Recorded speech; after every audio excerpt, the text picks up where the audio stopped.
Hello students, welcome to my channel. Today we are going to start chapter 3 of geography. The name of the chapter is Motions of the Earth. आज हम geography का chapter 3 start करने जा रहे हैं जिसका नाम है Motions of the Earth. In this chapter we will read about two types of motions that our Earth has two types of motions. First is rotation and second is revolution. तो हम इसमें रोटेशन और revolution के बारे में read करेंगे कि अर्थ पर जो डे और नाइट बनते हैं वो रोटेशन की वजह से बनते हैं, वो कैसे बनते हैं, और जो सीजन्स बनते हैं अर्थ पर वो रेवोल्यूशन के कारण बनते हैं। तो कैसे सीजन्स रेवोल्यूशन के कारण बनते हैं ये आज हम इस चैप्टर में रीड करेंगे। So let's start the chapter. As you know that the earth has two types of motions, namely rotation and revolution. जैसे कि आप सभी को पता है कि अर्थ दो तरह से मोशन करती है, अर्थ दो तरह से मूव करती है। First is rotation and second is revolution. Rotation क्या है? Rotation is the movement of the earth on its axis.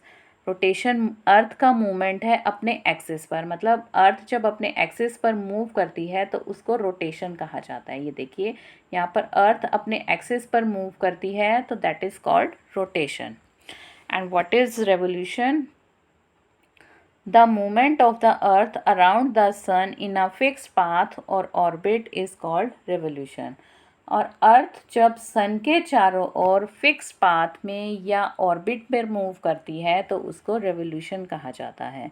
कि अर्थ का सन के चारों ओर मूव करना। ये देखिए यहाँ डायग्राम में बीच में सन है और यहाँ अर्थ जो है वो सन के चारों ओर मूव कर रही है एक फिक्स पाथ में। This is called orbit. तो ऑर्बिट पर या अपने फिक्स्ड पाथ पर जब अर्थ सन के चारों ओर मूव करती है तो उसको रेवोल्यूशन कहा जाता है। तो ये तो था रोटेशन एंड रेवोल्यूशन। कि रोटेशन क्या होता है? The movement of the earth on its axis is called rotation and the movement of the earth around the sun in a fixed path और ऑर्बिट इज कॉल्ड रेवोल्यूशन। तो अब हम बात करेंगे रोटेशन की कि रोटेशन में कैसे डे और नाइट बनते हैं। The axis of the earth, which is an imaginary line, makes an angle of 66.5 degree with its orbital plane. जैसे कि आप सभी को पता है कि अर्थ जो है, अर्थ अपने एक्सिस पर 23.5 डिग्री टिल्टेड है। मीन्स अर्थ अपने एक्सिस पर 23.5 डिग्री झुकी हुई है। तो अर्थ का जो एक्सिस है और अर्थ का जो ऑर्बिटल प्लेन है वो एंगल बनाता है अपने बीच में 66.5 डिग्री।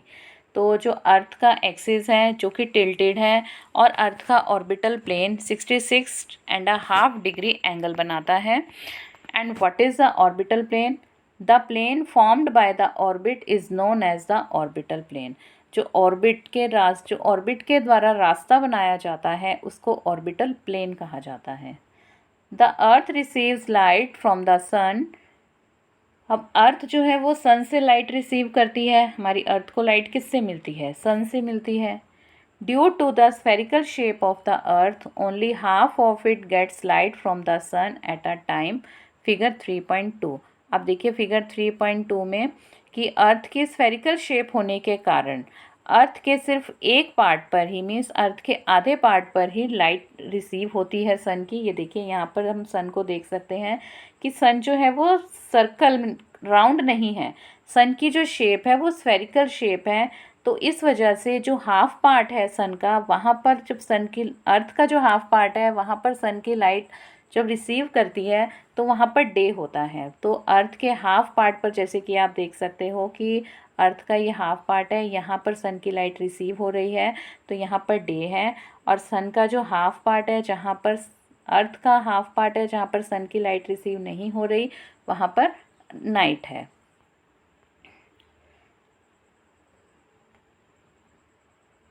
तो due to the spherical shape of the earth only half of it gets light from the sun at a time.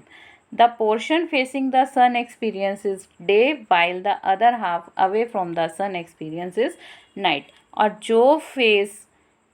जो पोर्शन अर्थ का जो पोर्शन सन के सामने होगा वहाँ पर दिन होगा और जो पोर्शन अर्थ का सन से दूर होगा वहाँ पर रात होगी। The circle that divides the day from night on the globe is called the circle of illumination. अब circle of illumination क्या है कि देखिए यहाँ पर एक लाइन दिखाई दी गई है अर्थ के बीच में।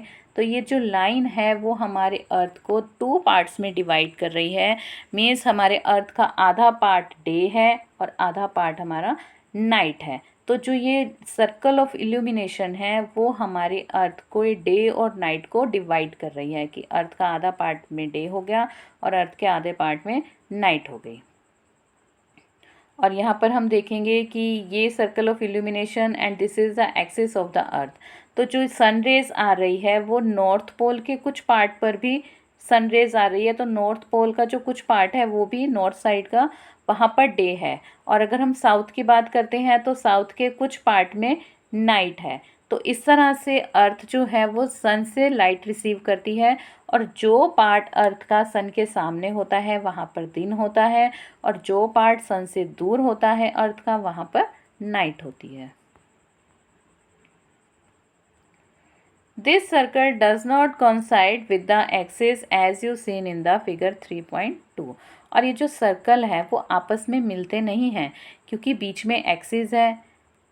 देखिए सर्कल के बीच में ये हमारा अर्थ है। अर्थ जो है हमारी वो 23.5 डिग्री एक्सिस पर टिल्टेड है। तो जो सर्कल और यहाँ पर सर्कल ऑफ इल्यूमिनेशन भी है। तो जो सर्कल्स हैं आपस में वो कोइंसाइड नहीं करते हैं, आपस में ये नहीं मिलते हैं।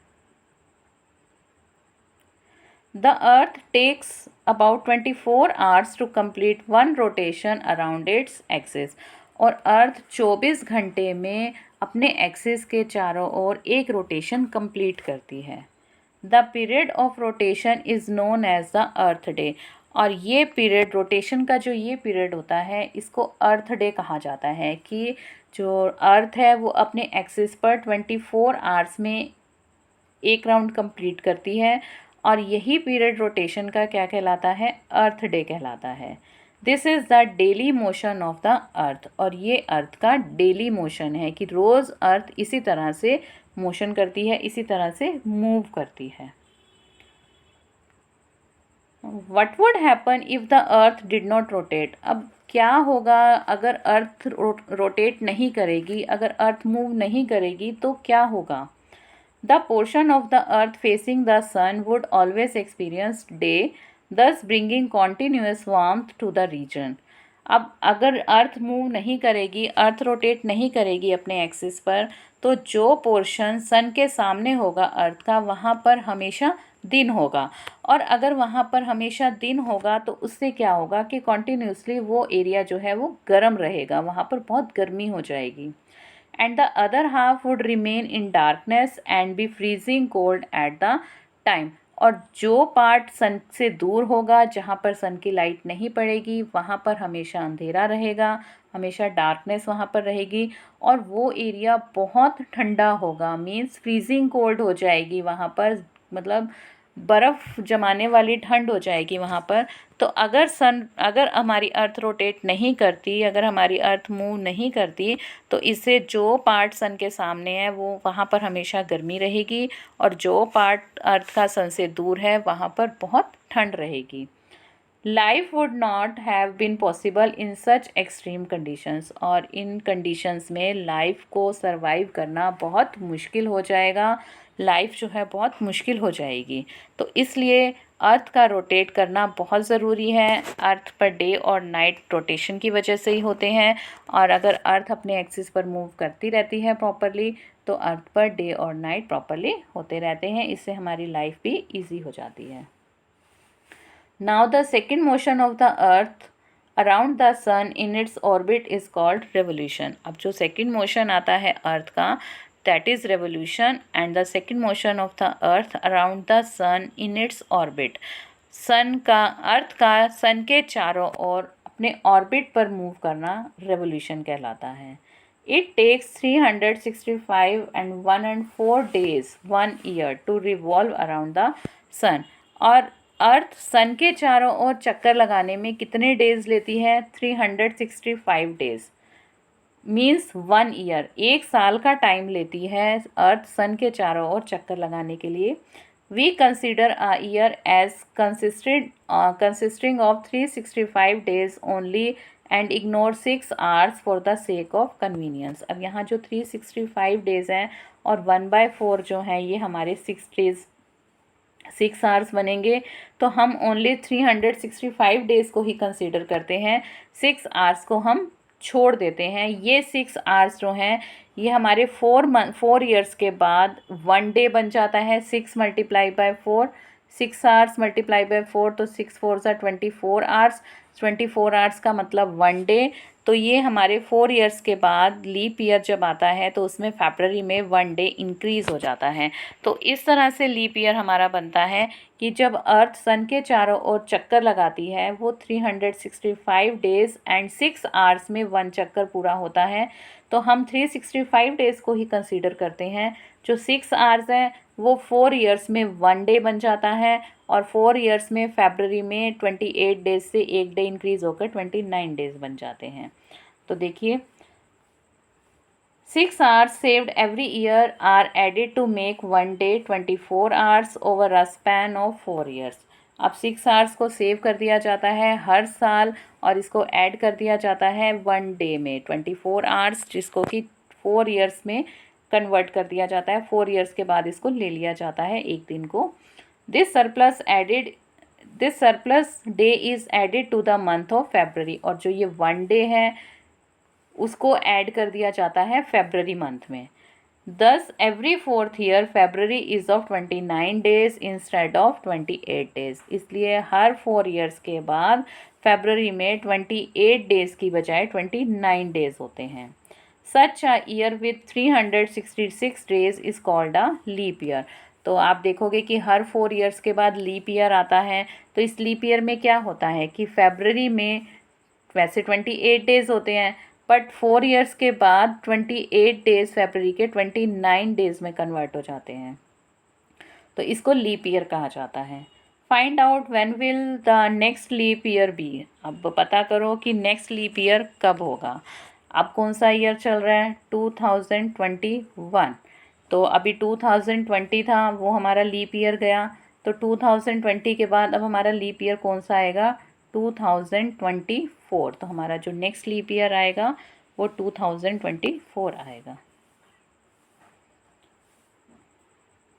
From the figure 3.3, it is clear that the earth is going around the sun in an elliptical orbit. अब जैसे कि आपको 3.3 फिगर में दिखाई दे रहा है कि अर्थ जो मूव कर रही है सन के चारों ओर वो इलिप्टिकल ऑर्बिट में मूव कर रही है। देखिए this is our sun and the earth is moving around the sun in an elliptical order. Elliptical का मतलब क्या होता है? इलिप्टिकल मतलब सर्कल शेप में हमारी अर्थ मूव नहीं कर रही। कि अगर आप देखेंगे यहाँ से यहाँ तक का जो डिस्टेंस है वो ज़्यादा है और यहाँ से यहाँ तक का डिस्टेंस है वो कम है। तो this is called elliptical order कि अर्थ जो है वो सन के चारों ओर इलिप्टिकल ऑर्बिट में मूव कर रही है। Notice that through out its orbit the earth is inclined in the same direction. अब एक चीज़ और नोटिस करने की है कि जब अर्थ सन के चारों ओर मूव करती है तो वो सेम डायरेक्शन में ही मूव करती है।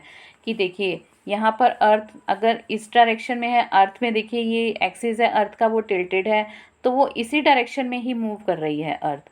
ये नहीं कि अर्थ का एक्सिस यहाँ पर इस तरफ है अर्थ का एक्सिस, तो जब अर्थ यहाँ पर मूव करेगी तो उसका एक्सिस यहाँ आ जाएगा, यहाँ मूव करेगी तो इसका एक्सिस यहाँ आ जाएगा। ऐसा नहीं है। जिस डायरेक्शन में अर्थ मूव कर रही है उसी सेम डायरेक्शन में ही अर्थ लगातार सन के चारों ओर मूव कर रही है।